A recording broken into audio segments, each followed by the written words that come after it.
अवैध दारूच्या वाहतुकीवर स्थानिक गुन्हे शाखेची कारवाई। एकूण 28,87,360 रुपये किमतीचा मुद्देमाल जप्त।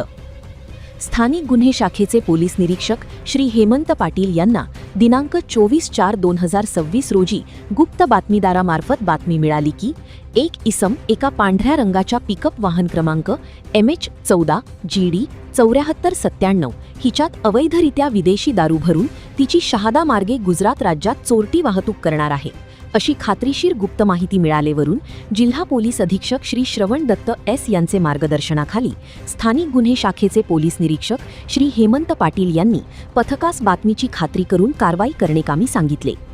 मिळालेल्या बातमीचे अनुषंगाने स्थानिक गुन्हे शाखेचे पथक हे शहादा शहरातील शिरूर चौफुलीजवळ शहादा प्रकाशा रोडाच्या कडेला दबा धरून बसले असता सकाळी 5:30 वाजेचे सुमारास शहादा शहरातून प्रकाशाकडे एक पांढऱ्या रंगाचे पिकअप वाहन येताना दिसले।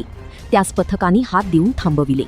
सदर वाहनाचा क्रमांक MH14 GD 7497 असा असून त्यावरील वाहन चालकास त्याचे नाव विचारता त्यांनी त्याचे नाव देवेंद्र कुमाराम मेघवाल, वय 26 वर्षे, राहव उपवास, धोडीवाडी बास, ढाणी सोजत, सोजत, जिल्हा पाली, राजस्थान असे सांगितले।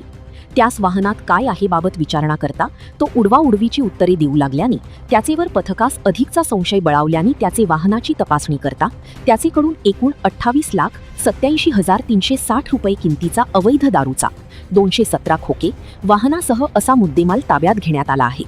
त्याअन्वये आरोपी विरुद्ध शहादा पोलीस ठाणे येथे महादारूबंदी कायदा कलम 65E 108 प्रमाणे गुन्हा दाखल करण्यात आला आहे।